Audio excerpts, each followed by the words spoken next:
ನಮ್ಮ ಮೆಟ್ರೋ ಪ್ರಯಾಣಿಕರಿಗೆ ಮತ್ತೊಂದು ಗುಡ್ ನ್ಯೂಸ್. ನಾಗಸಂದ್ರ ಮಾದಾವರ ನಡುವಿನ ಒಂದು ಮಾರ್ಗ ಏನಿದೆ ಸಂಚಾರಕ್ಕೆ ಇನ್ನೇನು ಕೆಲವೇ ದಿನಗಳಲ್ಲಿ ಮುಕ್ತ ಆಗುತ್ತೆ. ಪ್ರಾಯೋಗಿಕ ಸಂಚಾರ ನಡೆಸಲಾಗ್ತಾ ಇದೆ. ನಾಗಸಂದ್ರ ಮಾದಾವರ ನಡುವಿನ ಮಾರ್ಗ ಪೂರ್ಣಗೊಂಡಿದೆ. 3.7 ಕಿಲೋಮೀಟರ್ ಅಂತರದ ಮೆಟ್ರೋ ಮಾರ್ಗ ಇದು. ಈಗಾಗಲೇ BMRCLನಿಂದ ಪ್ರಾಯೋಗಿಕ ಸಂಚಾರ ನಡೆಸಲಾಗಿದೆ. ಸೆಪ್ಟೆಂಬರ್ ಅಥವಾ ಅಕ್ಟೋಬರ್ನಲ್ಲಿ ಇಲ್ಲಿ ಸಂಚಾರ ಶುರುವಾಗೋ ಸಾಧ್ಯತೆ ಇದೆ. 3.7 ಕಿಲೋಮೀಟರ್ಸ್ ಮಾರ್ಗ ಇದು, ಅಷ್ಟು ಉದ್ದದ ಮಾರ್ಗ, ಮೆಟ್ರೋ ಮಾರ್ಗ. ಸೊ ಇನ್ಮೇಲೆ ಈ ಮಾರ್ಗದಲ್ಲಿ ಓಡಾಡೋರಿಗೆ ಮೆಟ್ರೋ ಸೇವೆ ಲಭ್ಯ ಇರುತ್ತೆ. ಸೆಪ್ಟೆಂಬರ್ ಅಥವಾ ಅಕ್ಟೋಬರ್ನಲ್ಲಿ ಇಲ್ಲಿ ಸಂಚಾರ ಶುರುವಾಗೋ ಸಾಧ್ಯತೆ ಇದೆ ಅಂತ ಹೇಳಲಾಗ್ತಾ ಇದೆ. ಪ್ರಾಯೋಗಿಕ ಸಂಚಾರ ಯಶಸ್ವಿ ಆಗಿದೆ.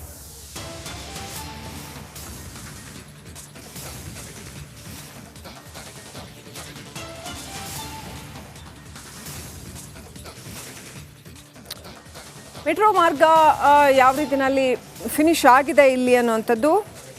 ನಾಗಸಂದ್ರ ಮಾದಾವರ ನಡುವಿನ ಮೆಟ್ರೋ ಮಾರ್ಗ ಪೂರ್ಣಗೊಂಡಿದೆ. BMRCL ಆ ಕುರಿತಾಗಿ ಮಾಹಿತಿಯನ್ನು ಕೊಟ್ಟಿದೆ. ಪ್ರಾಯೋಗಿಕ ಸಂಚಾರವನ್ನು ಕೂಡ ಇಲ್ಲಿ ನಡೆಸಲಾಗಿದೆ, ಯಶಸ್ವಿಯಾಗಿ ನಡೆದಿದೆ.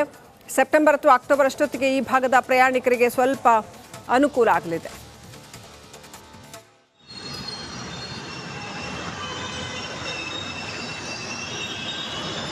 मंजुनाथ स्टेशन में मेट्रो फर्स्ट टाइम, इसलिए आप सबको भी मैं रिक्वेस्ट करता हूँ, थोड़ा सोमಣ್ಣ काम आ रहा है. ಇನ್ನೊಂದು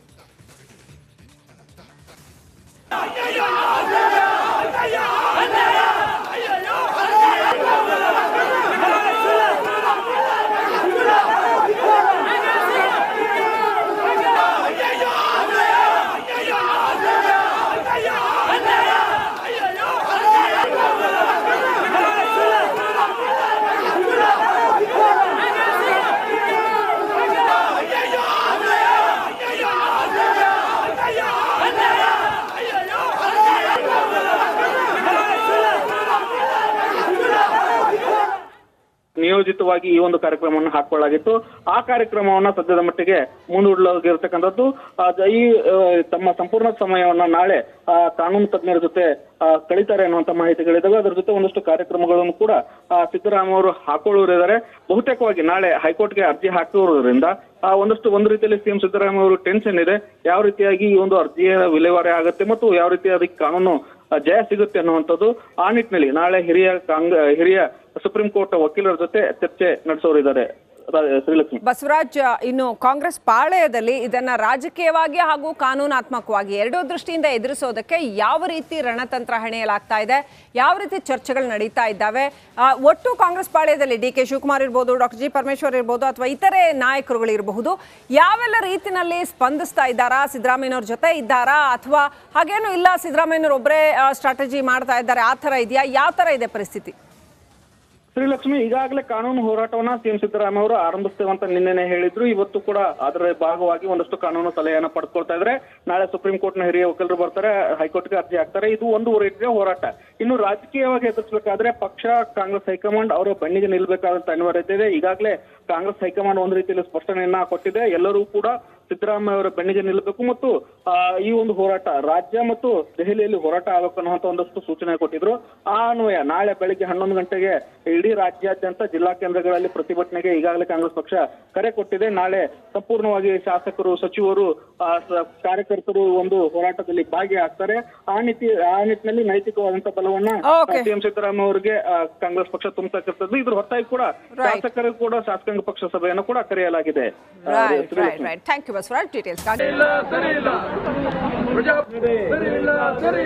ರಾಜ್ಯಪಾಲರ ನಡೆ ಸರಿಯಿಲ್ಲ, ರಾಜ್ಯಪಾಲರ ನಡೆ ಸರಿಯಿಲ್ಲ, ಉಳಿಸಿ ಪ್ರಜಾಪ್ರಭುತ್ವ ಉಳಿಸಿ. ಬೆಂಗಳೂರು, ಮೈಸೂರು ಹಾಗೂ ಮಂಡ್ಯದಲ್ಲಿ ಪ್ರತಿಭಟನೆ ನಡೆದಿರ್ತಕ್ಕಂಥ ದೃಶ್ಯಗಳನ್ನ ನೋಡ್ತಾ ಇದ್ರ. ಬೆಂಗಳೂರಲ್ಲಿ ವಾಟಾಳ್ ನಾಗರಾಜ್ ಸೇರಿದಂತೆ ಇನ್ನು ಅನೇಕರು ಪ್ರತಿಭಟನೆಯನ್ನ ನಡೆಸಿದ್ರು. ಹಾಗೆ ಮತ್ತೊಂದು ಕಡೆ ಕಾಂಗ್ರೆಸ್ ಕಾರ್ಯಕರ್ತರು ಕೂಡ ಪ್ರತಿಭಟನೆಯನ್ನ ನಡೆಸಿದ್ರು.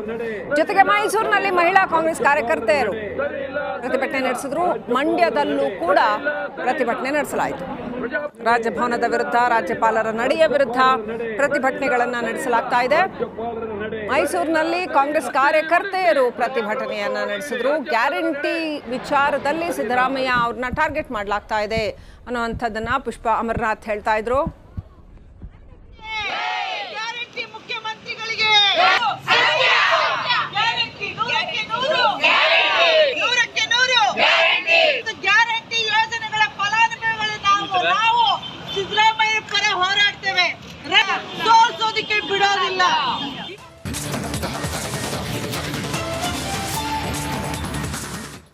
ಸಿಎಂ ಸಿದ್ದರಾಮಯ್ಯ ಅವರ ವಿರುದ್ಧ ಪ್ರಾಸಿಕ್ಯೂಷನ್ಗೆ ಈಗ ಗವರ್ನರ್ ಅನುಮತಿ ಕೊಟ್ಟಿರೋದ್ರಿಂದ ರಾಜ್ಯಾದ್ಯಂತ ಪ್ರತಿಭಟನೆಗಳಾಗ್ತಾ ಇವೆ. ನಿನ್ನೆ ಆರಂಭ ಆಗಿರ್ತಕ್ಕಂಥ ಪ್ರತಿಭಟನೆಗಳು ಇವತ್ತು ಕೂಡ ಕಂಟಿನ್ಯೂ ಆಗಿದೆ.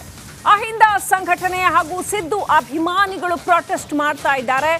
ಗದಗ್, ಕೊಪ್ಪಳ, ಚಿಕ್ಕಮಗಳೂರು, ವಿಜಯಪುರ, ಹಾವೇರಿ ಸೇರಿದಂತೆ ರಾಜ್ಯಾದ್ಯಂತ ಪ್ರತಿಭಟನೆ ಭುಗಿಲೆದ್ದಿದೆ. ರಾಜ್ಯಪಾಲರ ವಿರುದ್ಧ ಘೋಷಣೆಗಳನ್ನ ಕೂಗಿ ಆಕ್ರೋಶ ವ್ಯಕ್ತಪಡಿಸ್ತಾ ಇದ್ದಾರೆ. ಹಾಗೆಯೇ ಟೈರ್ಗೆ ಬೆಂಕಿ ಹಚ್ಚಿ ಸಿಎಂ ಅಭಿಮಾನಿಗಳು ಕಿಡಿಕಿಡಿಯಾಗಿದ್ದಾರೆ.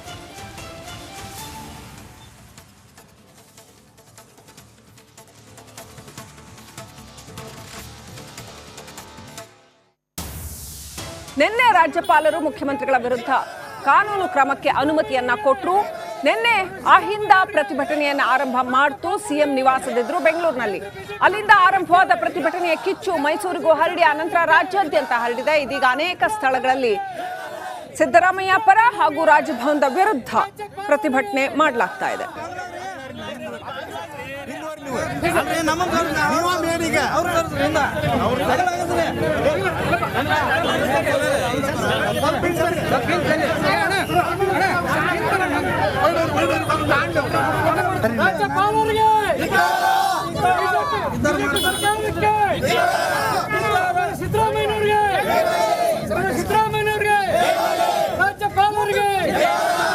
ಬಿಜೆಪಿ ಸರ್ಕಾರಕ್ಕೆ ಬಿಜೆಪಿ ಸರ್ಕಾರಕ್ಕೆ ಸಿದ್ದರಾಮಯ್ಯವ್ರಿಗೆ ಸನ್ಮಾನ್ಯ ಸಿದ್ದರಾಮಯ್ಯವ್ರಿಗೆ ರಾಜ್ಯಪಾಲರಿಗೆ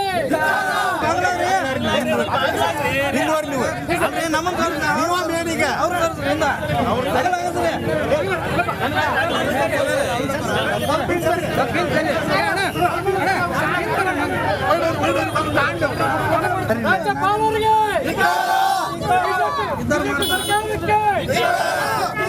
ಸಿದ್ದರಾಮಯ್ಯವ್ರಿಗೆ ಸಿದ್ದರಾಮಯ್ಯವ್ರಿಗೆ ರಾಜ್ಯಪಾಲರಿಗೆ ಕೇಂದ್ರ ಬಿಜೆಪಿ ಸರ್ಕಾರಕ್ಕೆ ಬಿಜೆಪಿ ಸರ್ಕಾರಕ್ಕೆ ಸಿದ್ದರಾಮಯ್ಯವ್ರಿಗೆ ರಾಜ್ಯಪಾಲರ ನಡೆ ಸರಿಯಿಲ್ಲ ಸರಿಯಿಲ್ಲ ರಾಜ್ಯಪಾಲರ ನಡೆ ಸರಿಯಿಲ್ಲ ಸರಿಯಿಲ್ಲ ಉಳಿಸಿ ಪ್ರಜಾಪ್ರಭುತ್ವ ಉಳಿಸಿ ರಾಜ್ಯಪಾಲರ ನಡೆ ಸರಿಯಿಲ್ಲ